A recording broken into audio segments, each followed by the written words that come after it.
Council Jefferson Jackson dinner.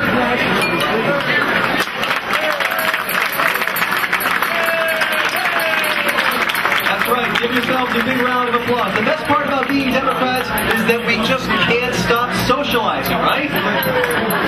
But the other thing that we do almost equally as well is we enjoy a good meal. So, if we can all find seats, we can go ahead and get started with the program. As you can see, I'm just recently arrived from the royal wedding in my formal attire. I have to tell you, it was absolutely fabulous. I lost my invitation, they wouldn't let me in. But I'm in such wonderful company here in Hyannis and the Radisson, where we have once again, thanks to all of you, filled this room to capacity. Give yourselves a round of applause.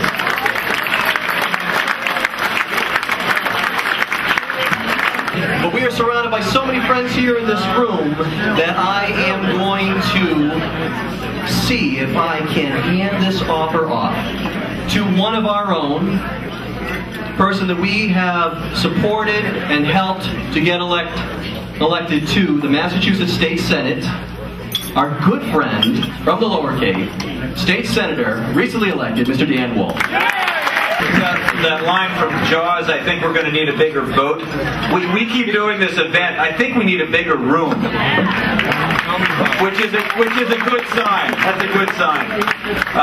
The distinct pleasure. I'm going to be back a little later, so you're not done with me when I get down. I'm going to come back and speak in a few minutes. But I'm kicking this off tonight by introducing a really, really good friend. And I have to say, one of the beautiful things about getting involved as I have at this level in the last couple of years is all of the new friendships that I've made. And as I look around this room and walk around the room, I'm able to literally shake hands and embrace so many people that 2 years ago I didn't even know. So I want to thank you for that. It's good friendships, it's important friendships, and one of the most important, my friend, some people know you as David Valesco. I think it's a mistake, right? No, I got two names. He's got two names, okay? So that must work out well for you. Yeah. Anyway, David was born in you really want me to say when you were born? No. Okay. David was born. Where I was born. David was born in Manhattan, and I'm not telling you when. I'm going to say you were born in 1940. Graduated from New York University, where my youngest daughter just was admitted and is going to be going in a few months. It's a good thing. Worked as an interior designer. You designed costumes for the Rockettes at the Radio City Music Hall, which is pretty cool. An experience he says he will never forget. Never. Also was on Broadway in several musicals, hits of Broadway, The Boyfriend, sang as a vocalist at many private events, has a CD called Dave Sings the Best of Sinatra, will be on sale on the way out when you leave tonight. David met our Cape and Islands Democratic leader Bob Isidore in New York in 1974. They've been partners ever since.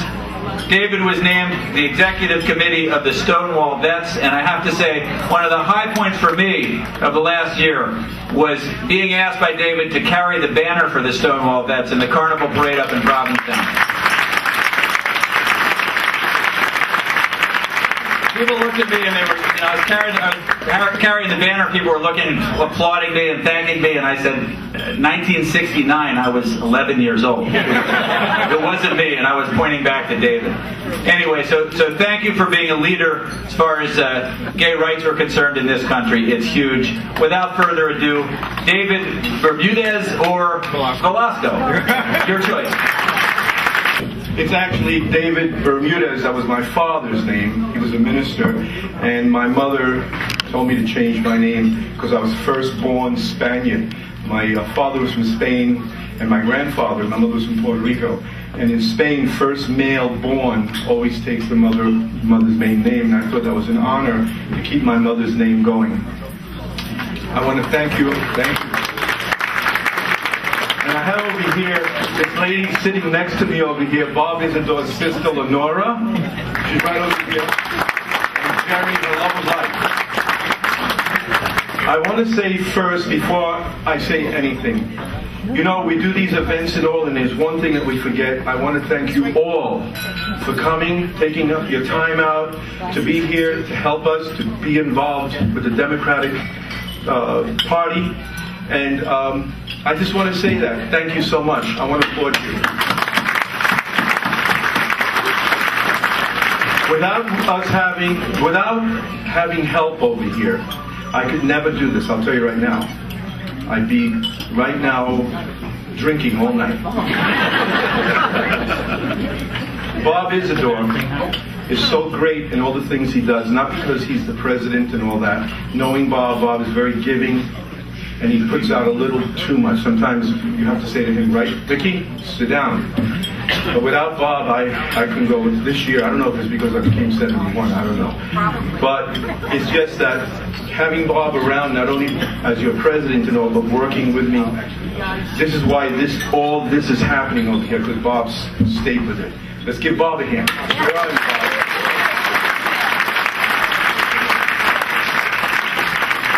And the Radisson Hotel has been absolutely wonderful to us. I wish they had another 300. I fill it up. They do everything for us. Anything I want, they just come over and say, okay, okay, okay. I asked them to lower the price. They said no. But I said, okay, we'll talk next year. I'm a New Yorker, you know, we have to dicker, you know. But the thing is that I have a group of people that always work with me. Well, this is my second term. Every year they get together. They're wonderful people. They work with you. They don't fight. They just do what they have to do. I tell them to do what they're doing, and it turns out absolutely beautiful. I'm going to give you their names, but I want them to stand up when I call, because people are asking, who are they? Are they ghosts? The first one is Lou Cerrone. Lou. Stand up, Lou. Phyllis Day. Phyllis Day. Where are you? Hi, Phyllis. Diane Caggiano. Stand up, Diane. Carol Dillard. Carol. Pat Lombardi.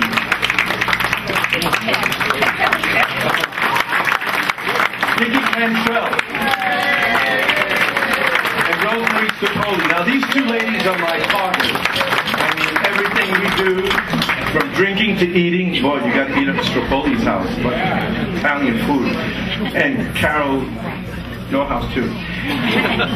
They are so great. They are with me all the time. Now, Vicky says she cooks, but she hasn't done it yet. Joan Colosi, where are you? Frank Cummings. Frank, throw your hat.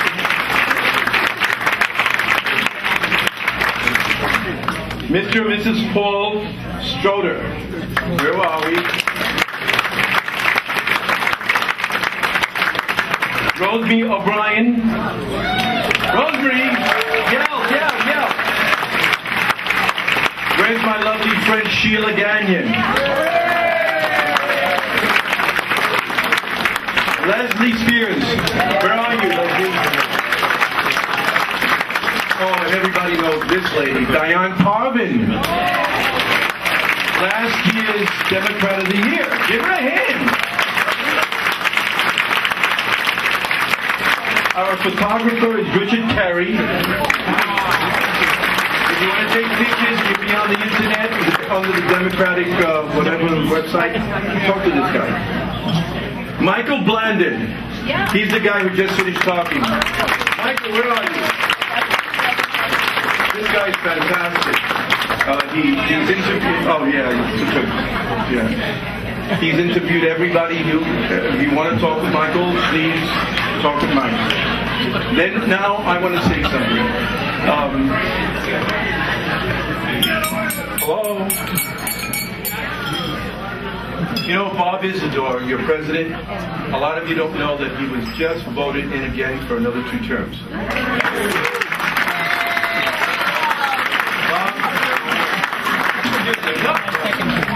There's a second term.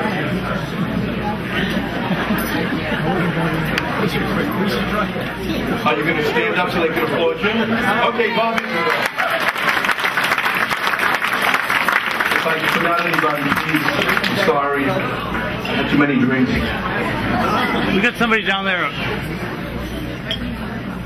Give me the name. I can't see. Huh? Oh, I didn't say. Oh, I'm sorry. Stand up. Lucia. Hey, Lucia, stand up one more time. Come on, please. That's Lucia. Sorry, Lucia. Now I want to say that thank you very much for coming. I hope you have a wonderful, wonderful evening. And before I get off the stage, I'd like to introduce to you the President of the Cape and Islands. Ladies and gentlemen, Bob Isidore.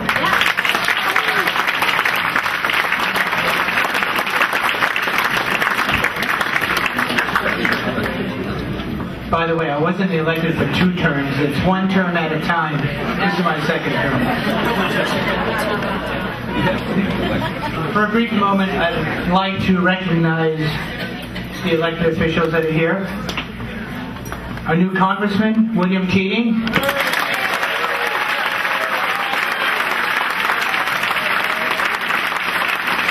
State Treasurer, Steve Grossman.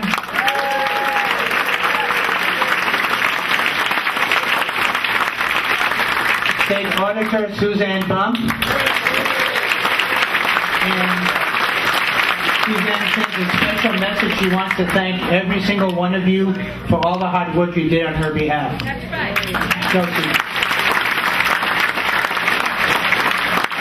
Senate President Murry.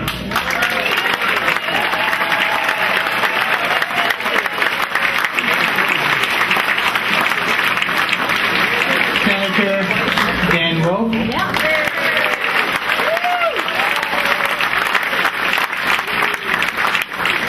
Our state representatives, Sarah Peak.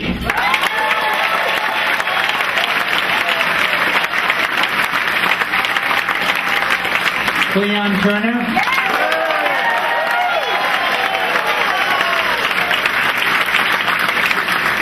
Tim Madden.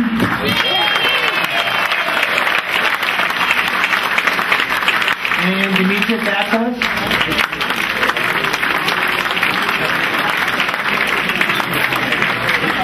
Our county commissioners, Mary Pat Flynn and Sheila Lyons.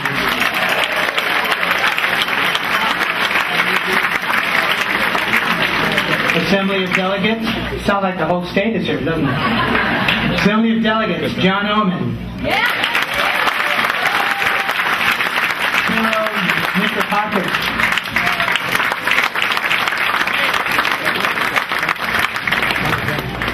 Our CIDC Board past President Jim Mahoney.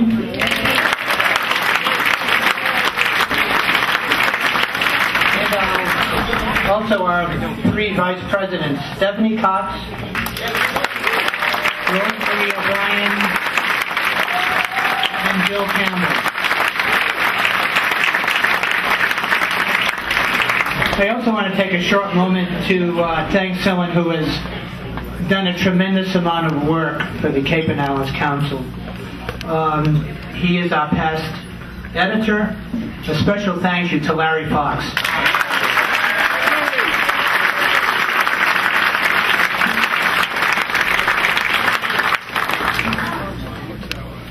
I'd also like to recognize Massachusetts Democratic Party Vice Chair Deborah Kozakowski. Am I saying it right?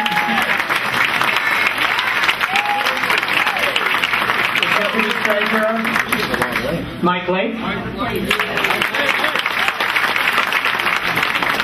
State Committee members Etta Goodstein.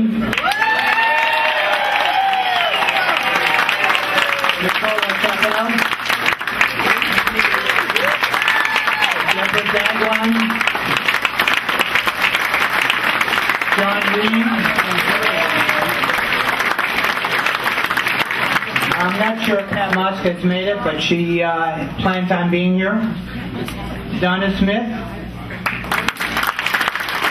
And Rob Patrick. And lastly, the CIDC and our elected officials would not be anywhere without our town chairs. Provincetown Chair Jim Keefe.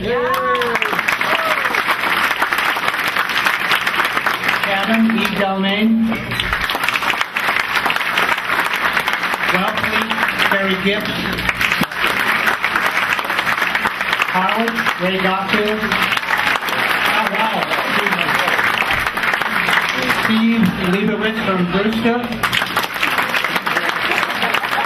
Catherine and from Senate. And representing Yarmouth, on my behalf is our Vice Chair, Rosemary Strapoli.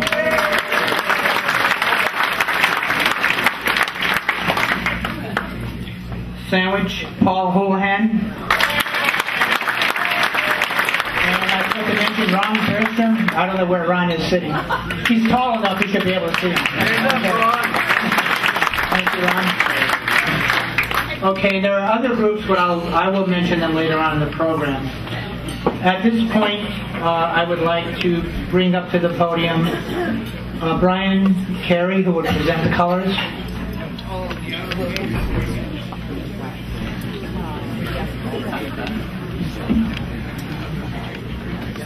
Good evening, ladies and gentlemen. I'm very happy and proud to be here for our second year in a row to present the colors of the Commonwealth of Massachusetts and the great country of the United States of America. Last year we asked you to stand during the first part of this presentation. This year we're going to ask you to stay where you are and stay seated. It'll be fine. There's no breaking no protocol of flag presentation while you're doing it. It'll just be a nicer event if we do that. So please stay seated as you are. Representing Troop 76 from Howardsport, Massachusetts, First Class Boy Scout Zachary Poole.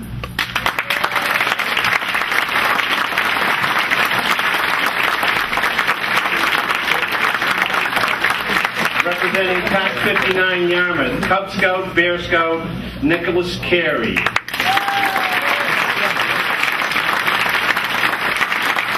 Nicholas is carrying the flag of the Commonwealth of Massachusetts that was flown over the State House that was given to us by our State Rep. Cleon Turner. Representing Troop 1312 Cadets, Girl Scout, Megan Mayshell.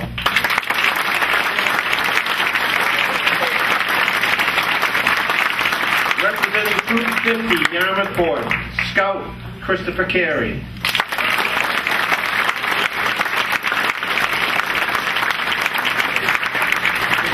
Representing Pac 59, Bear Scout Zachary Buckler.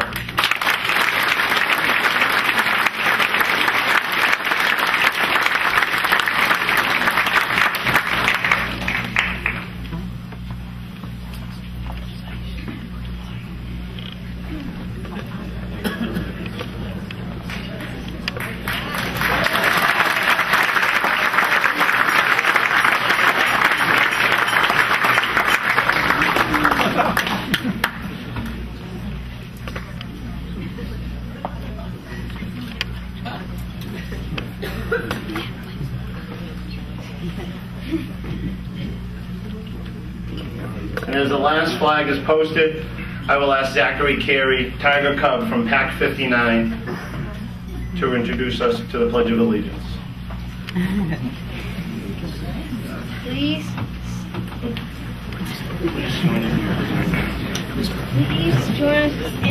join me in the Pledge of Allegiance. I pledge allegiance to the flag of the United States of America and to the republic for which it stands, one nation, under God, indivisible, with liberty and justice for all.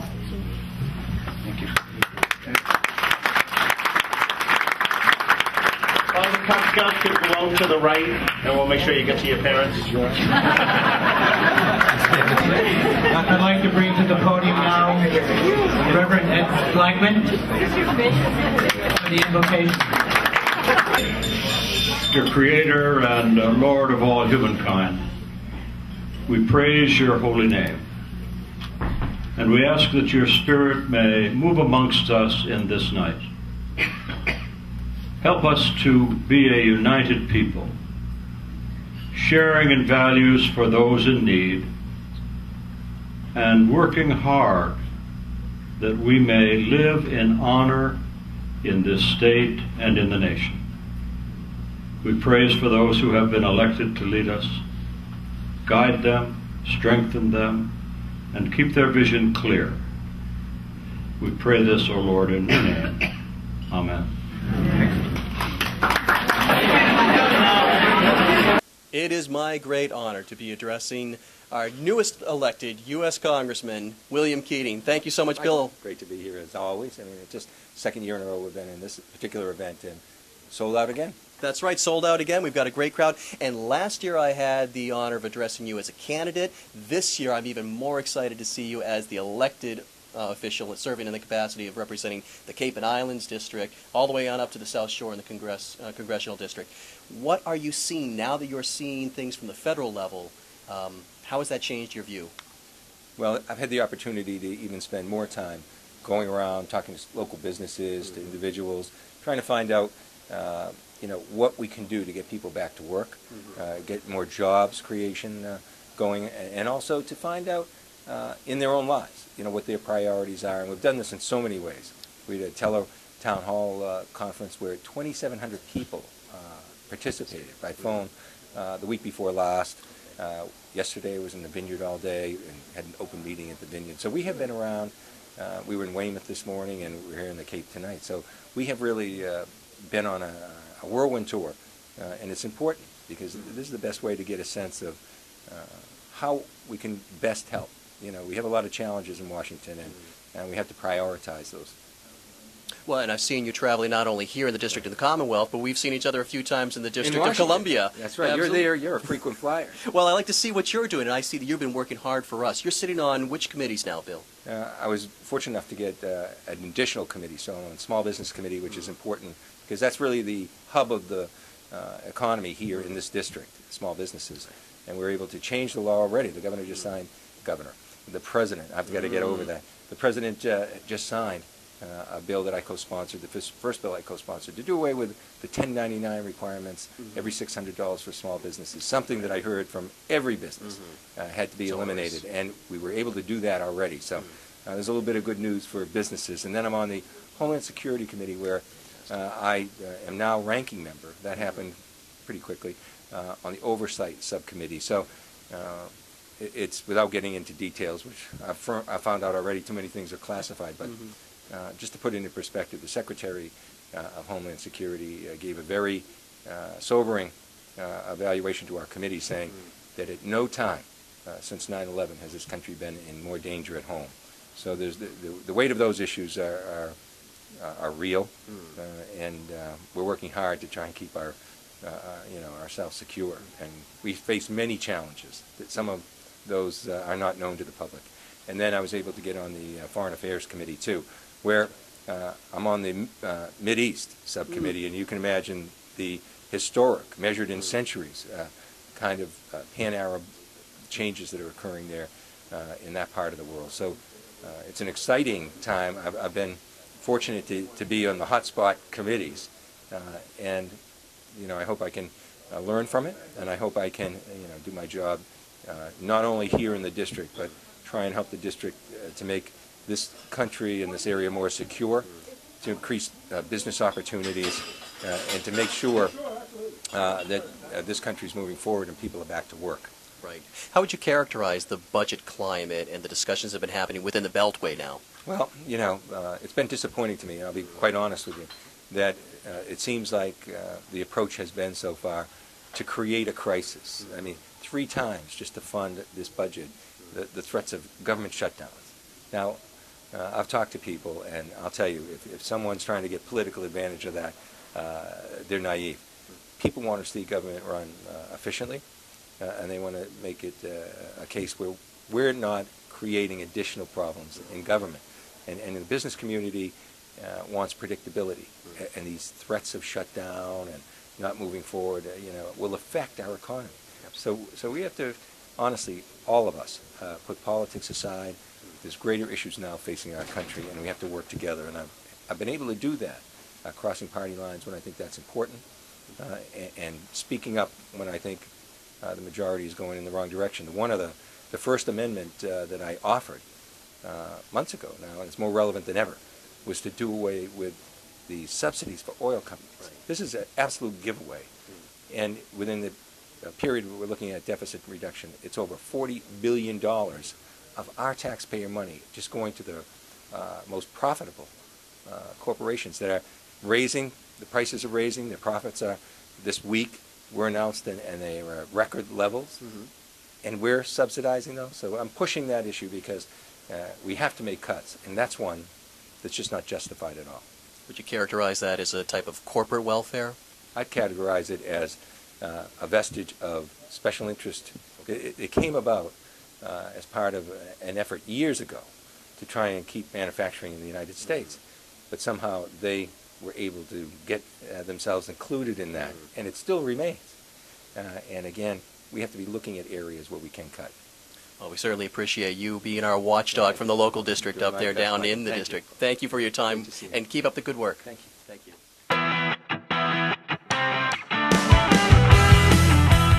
And it is indeed my pleasure to be speaking tonight at the Jefferson Jackson Center with our newest elected state senator for the Mid and Lower Cape District, our state senator, Mr. Dan Wolf. Welcome aboard. And let's not forget the islands, too. Martha's Vineyard, Nantucket, and Gosnold. So, Cape and Islands. Yep. Fantastic. All of the districts. Yes. And so you're here with us at the Jefferson Jackson dinner. Last year when I interviewed you, you were stumping on the campaign, and here you are in the office now. You've effectively made that transition from the private sector to public service. How are you liking the change? It's amazing, Michael. I mean, the year of campaigning, followed by the first 16 weeks in office, makes me respect the process and makes me respect our government that much more. So it's just been a remarkable year for me. As far as the transition from private to public, that's been smooth. And one of the reasons I ran is because I think that there needs to be a better relationship between private and public. And specifically, I think our public sector needs to define that long-term vision more and then engage with the private sector to deliver that vision. And I think where we've come in the last 30 years or so is the private sector has just sort of used the government as a tool to increase profits and to sort of have more latitude and say than we might want. So I think it's great to have the public sector engage in partnerships with private sector, mindful of what our collective conscience and long-term goals are. You certainly brought to the office a really unique combination of your length and depth and breadth of private experience. And now that you're serving here in the public, which committees have you been appointed to and are serving on now, Dan? Well, I think appropriately I was appointed to the chair of Labor and Workforce Development.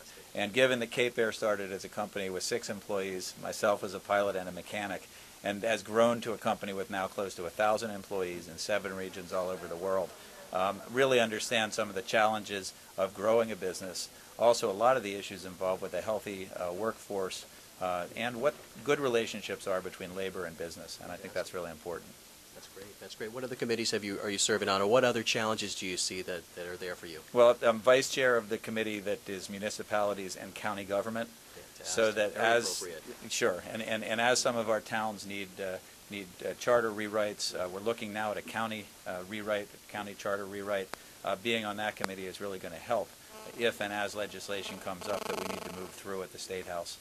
In addition to that, I'm on the committee that oversees environment, natural resources, agriculture, and aquaculture, which obviously is huge down here on the Cape.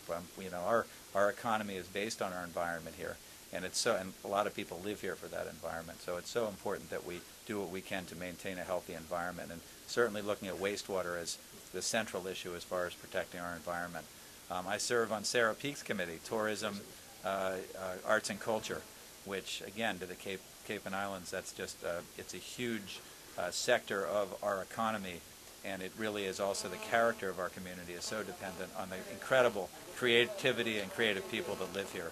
Healthcare and healthcare finance is probably one of the biggest issues, if not the biggest issue in the region, both in the private sector as far as small business growth and development, and in the public sector as well. So that's an important committee to be on as well. I'm going to keep going if you want. I actually got put on 8 committees. Yes, what's the typical committee load for a state senator? Well, for a state senator, usually it's 6 or 7. I also got put on redistricting, so that's not a standing committee. That's a temporary committee while we look at the once every 10-year redistricting. This year, it's obviously important because we're going to be losing a congressional seat, so we're going to go from the 10th congressional here in southeastern Massachusetts to the 9th congressional. and it's really going to be an interesting question as to where those lines get drawn. But we're also going to look at redrawing the state representative and the state Senate lines as well. So the redistricting committee, it's a one-time shot, and it's a huge honor to be on that committee, but again, it's a lot of work. Public Service, which I'm on, is the committee that is looking at the group insurance commission and whether our public employees should be forced into that by the municipalities, whether the municipalities should have the latitude to do that. So that's an important committee as well. And finally, I serve on veterans and national affairs. Well, we're fortunate to have you. So, Dan, thank you so much for giving us the time. Thank you for coming to the dinner, and thank you for continuing to serve. Whatever we can do as Cape and Island Democrats to help continue in your fight for us, let us know. All right. How is everything so far? And where's my lovely lady Greta? There she is. Eddie, you're doing beautifully. You're looking so good. Isn't she?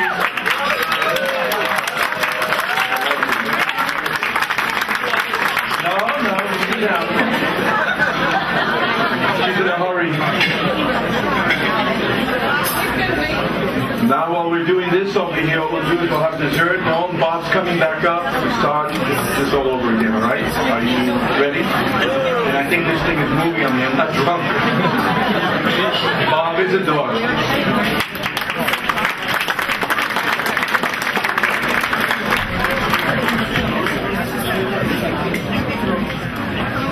Okay, here we go.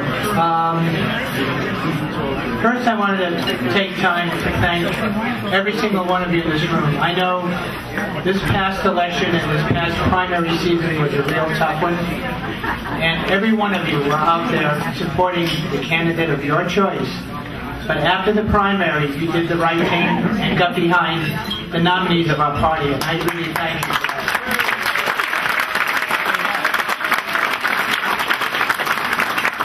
Because of your efforts, we kept Massachusetts blue.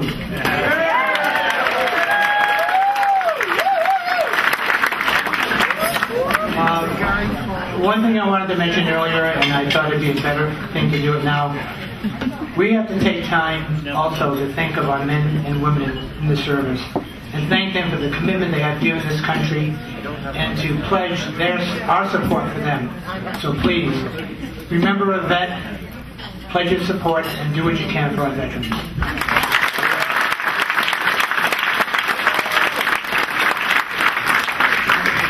As I said, this past election was a real tough one, and many of you did everything you could. But there's groups of people that went beyond what we could do as individuals. Coalition for Social Justice. Phone banking and phone calls, fundraising for our candidates. And the other groups were our unions.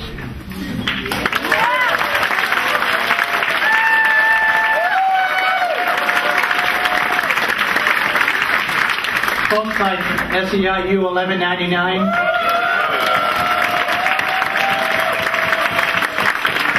they did phone banking, they did poll watching, they did canvassing, mailers for our candidates, Mass Nurses Association, IBEW Local 223, AFL-CIO, National Employees Union, the Police and Fire. They were out there for us. They watched our back. They did everything they could to support our candidates and veterans. Now it's our job to watch theirs.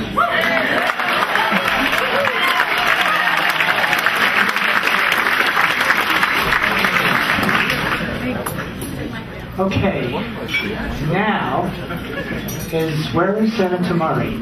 She's way back. I would like to bring up to the podium Madam President. She's really the boss at the State House, you know that.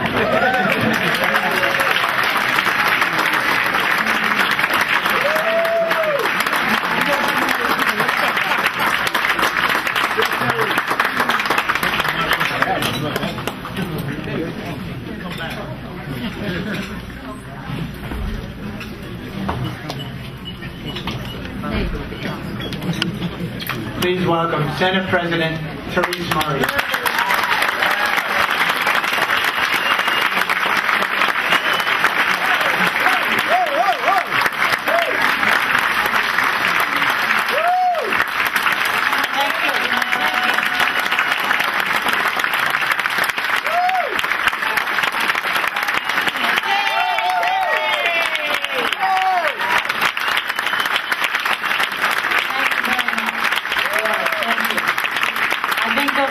Need to get by you, so unless you want to wear that whipped cream. And by the way, thank you to the service this evening also.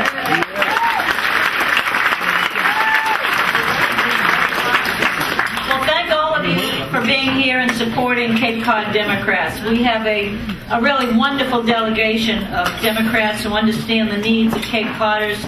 We work each and every day on your behalf, and would not be able to do that with all of you and all of the support that you have given us, especially last year during a very difficult election process. And I'm thrilled that Massachusetts is still blue. Yeah. And this year, we welcome 2 new Democrats to our delegation. U.S. Congressman Bill Keating. Yeah.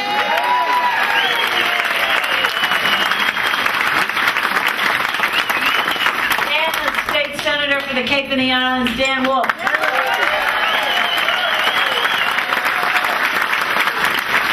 They are both tremendous additions to their respective bodies and tremendous representatives for us and the entire area. Last year's election underscored the fact that the people of Massachusetts are able to see through the rhetoric, not get caught up in the politics, and vote for the people they know will represent their needs and get the job done. And we will continue to get the job done. At a time where divisiveness and partisanship are defining national politics, Massachusetts is again leading the way, stepping away from the partisanship and coming together to move Massachusetts forward. Everyone in this room understands that personal attacks, rhetoric, and partisanship only hurt the future of the Commonwealth and the future of our country. There's no doubt that healthy debate and a difference of opinion are good for democracy. And in fact, having a spectrum of ideas truly does make better policy. But in order for our nation and for this Commonwealth to stay on the right track, we must continue to turn a deaf ear to the people who are set on promoting divisive speech and throwing up roadblocks.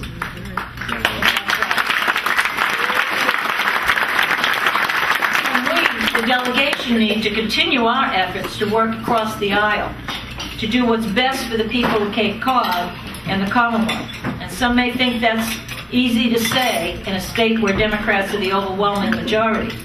But I take pride in the tone and the spirit of cooperation and inclusiveness that we have developed in the Senate. That atmosphere is contagious, and it has allowed the Massachusetts legislature to pass major bills over the past couple of years.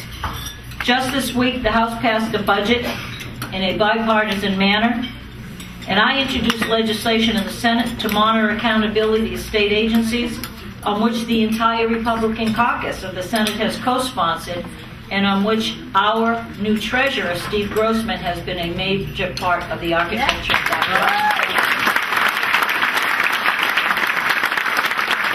So here in Massachusetts, we are able to do things together and get things done.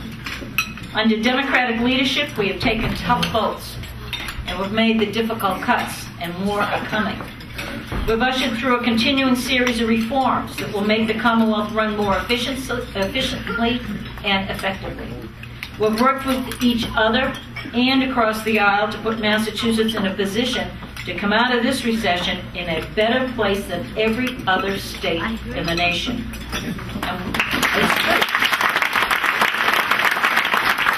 And we wouldn't have been able to accomplish any of that without the unwavering support from each and every one of you. So thank you for your hard, tireless work to help each of us get elected last November. We would not be standing here without you, without all of you, and all the work you do for all of us. It's an honor to serve with this tremendous delegation, and an even greater honor to represent you and the people of the Upper Cape. And I'm just going to add one national thing, Bill. Is it not outrageous? Is it not outrageous that the Republicans in the Congress want to do away with Medicare? They want, and Medicaid. They want to give us a voucher so that when we're older, they can give us this voucher. We can go purchase insurance with that voucher. And you know what that voucher is going to be worth when we get it? Not much. Not much. So I'm thrilled that Bill Keating is in the Congress, and he's there, and he's fighting for us. So thank you.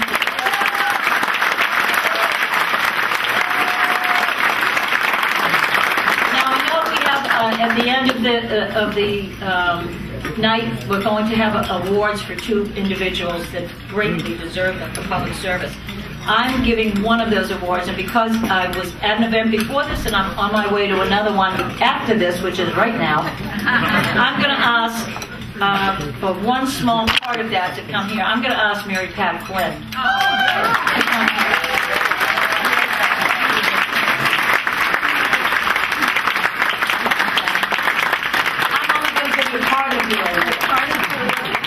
Pat Flynn has been such a good friend to me, and she has been such an amazing supporter of every Democrat that walks through Falmouth. There's no one better. There's no one that's been there longer and better for Democrats than Pat, and I was so thrilled to meet her and her husband when I first got Falmouth as part of my district. They have been just amazing to me, and this woman is involved in everything, whether it's the county, whether it's the Board of Selectmen of Falmouth, whether it's the county commissioners, which she's been part of for how long? Almost 2 years. Well, 2 years for county commission. You were there before. 15 years. 15 years before. Okay. Economic Development Council. She has done it all, and she is just such an amazing person. So there's a citation here for me from the Senate that congratulates Mary Pat Flynn for the momentous occasion of receiving the Cape and Islands Democratic Council's Community Service Award. Really, there's no one that deserves it more, and I'm thrilled to give it. And Representative Madden had to leave also, but there's one here from the House of Representatives, where it's known that the House of Representatives congratulates Mary Pat Flynn in recognition of receiving a Community Service Award from the Cape and Island Democratic Council for your long-standing contributions to and constant involvement with our entire community.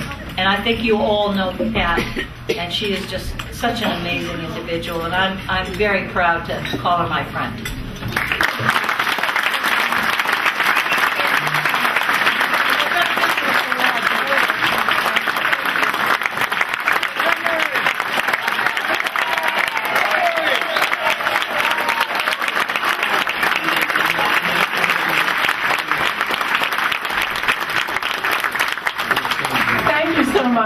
I only have one speech to give, so it's going to have to come later. But many, many thanks to the Senate President. She's been such a great friend, not only to me, but to all of us on Cape Cod. Thank you.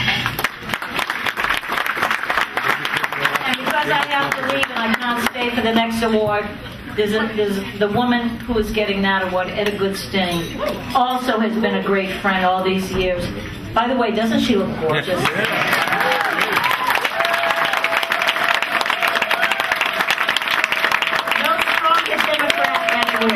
And no better friend, Etta Goodstein. Yeah.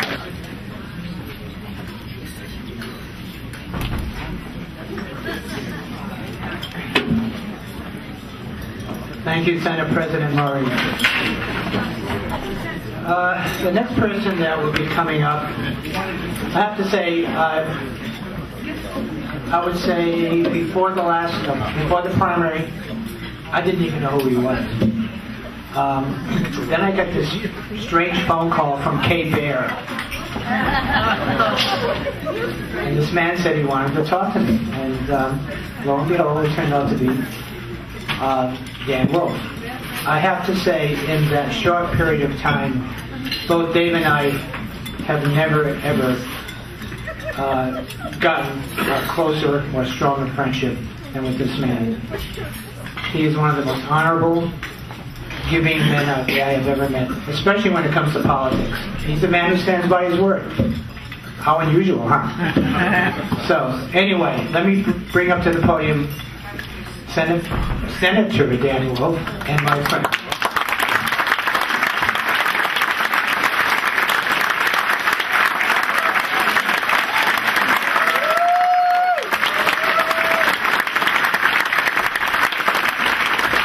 I ran into my predecessor and good friend Rob O'Leary. Rob, are you here still?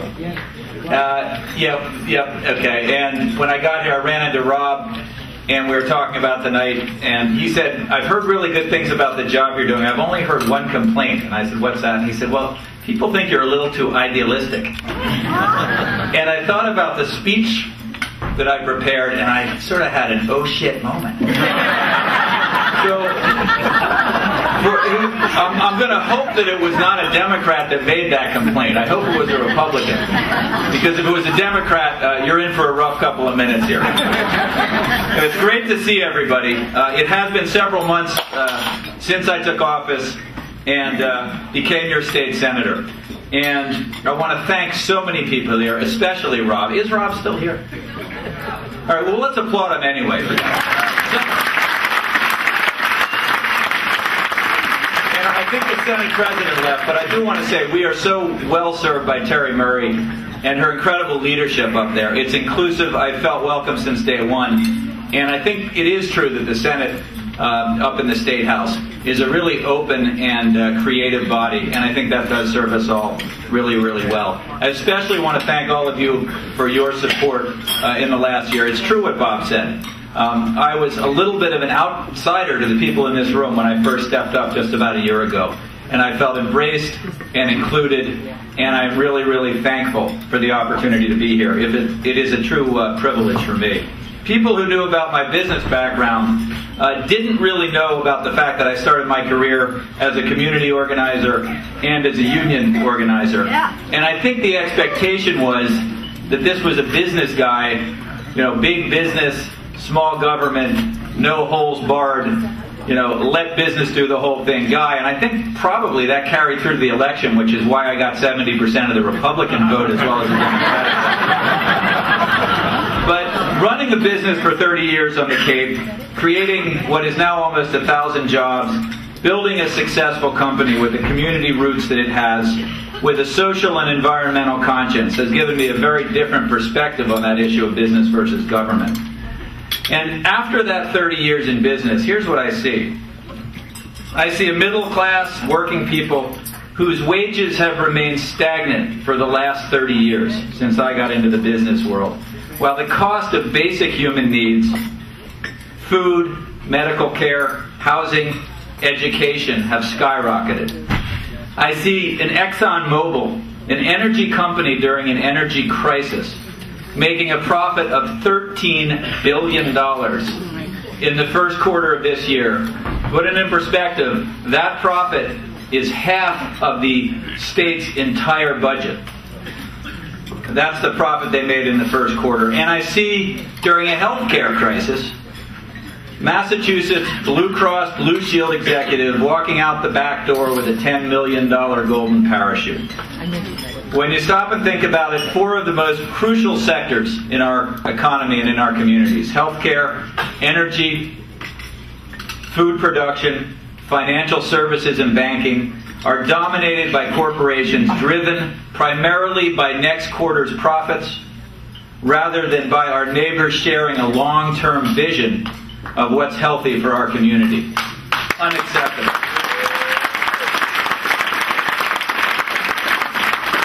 What else do I see?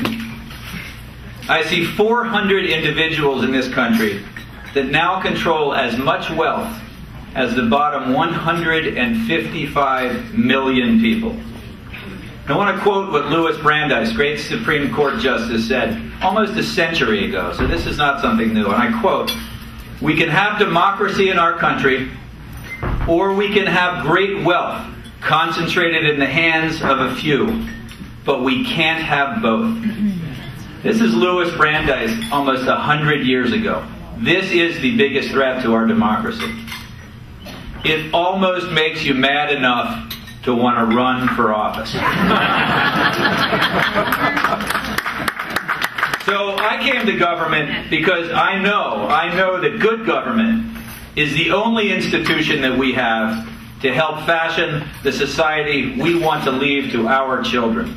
And I have to say, looking at my 3 daughters at the age they are was a huge impetus to me to say this is broken and needs to be fixed. And I see more clearly than ever that we need to use our private sector economy to deliver our promise, to express our values, and to move us forward. It's government's role to lead us and to lead the private sector in that direction. This isn't a pipe dream I'm talking here. It's not misplaced idealism. Sorry, Rob, and whoever complained to Rob. It's not just possible that we do this. It's absolutely necessary. This is indeed a fulcrum moment. We've all worked too hard. And I look around this room, and this isn't a room full of young, entitled people. This is a group of people who have busted their butts for the last generation. We have all worked too hard. And we all love and believe in our potential too much to do otherwise. So after a few months in office, listening to you, sharing your concerns, let me tell you what I'm hearing from you. Because as Steve Grossman always says, Steve, we were born with 2 ears and 1 mouth for a reason, right? It's one of my favorite things you always say, and it's so true. So let me say what I'm hearing from you.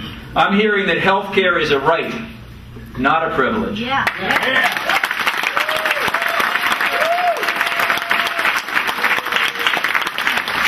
I'm hearing that health care is, the cost of health care is stunting small business growth, strangling families, and hamstringing government.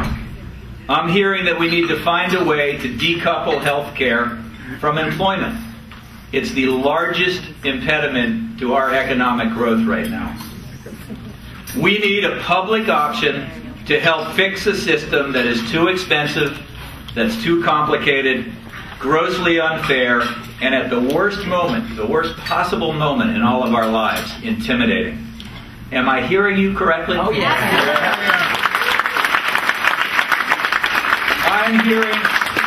I'm hearing that we need to invest in job creation while we protect our beautiful environment. That means getting our tradespeople back to work on smart energy projects. We need a lot of help from the federal government on that too, Bill. So we'll be traveling to Washington to get your help on that often. From renovation and rehab to small solar panels and other alternative sources of energy, making the Cape and Islands a national model and an international model for energy responsibility. That's what I'm hearing. Am I hearing that correctly? By the way, I'm also hearing that when it comes to energy, we don't want a nuclear power plant on our doorstep that stockpiled 3,000 spent fuel rods when it was designed to hold 800. And we should not allow for the relicensing of that Pilgrim plant until we're satisfied that those nuclear rods are stored safely and that there's an evacuation plan for the Cape and Islands that we actually can believe. Am I hearing you correctly?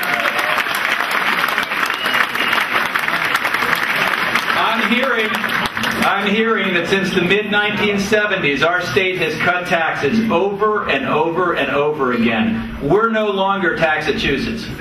Some people may say that, but we're not. When you look at the statistics, we're not even close to being the state with the highest tax burden. And we can't deliver on our promise of education and infrastructure and environmental protection unless we ask people to contribute to the ability that they can contribute. And we need to do that in Massachusetts. Am I hearing you correctly?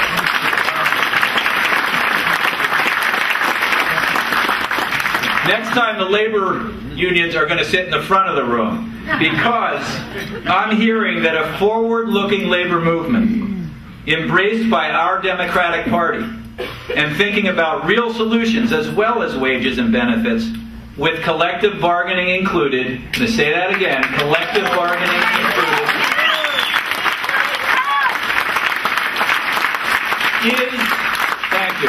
is the most important vehicle to get our middle class back to where we want to see it.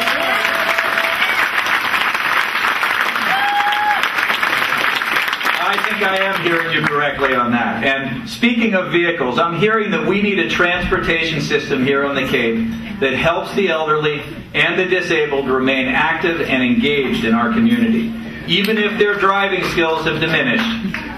We need to build on the RTA and the great flex bus service on the Outer Cape, so people who can't afford their own wheels and can't afford $5 a gallon gasoline can still travel to work and shop and visit and be active members in our community. Am I hearing you correctly?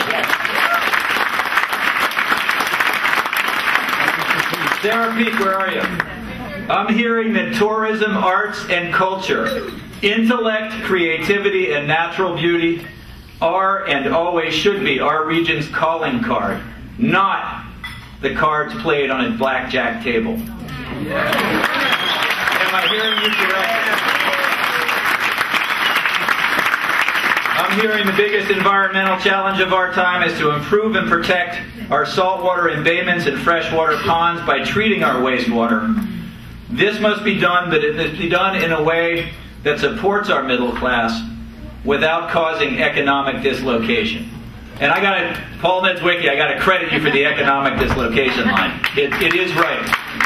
So we need to do wastewater, but we need to do it in a way that's affordable, that does not cause people to move off of this great peninsula. I'm hearing that our utilities are an important part of our infrastructure, but the delivery of their services must support our economy and our environment. Spreading pesticides above our groundwater is not consistent with those principles. And I'm hearing that's true when it comes to our own lawns, golf courses, and municipalities as well. Am I hearing you correctly? And finally, I'm hearing that there is nothing more important to our future than good public education.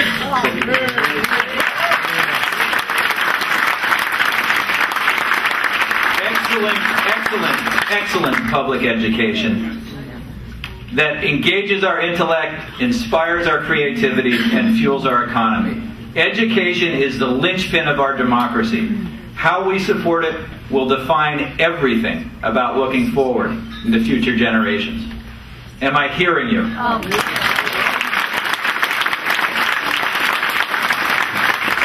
I thought so. We are Democrats. We believe in personal accountability and freedom of spirit.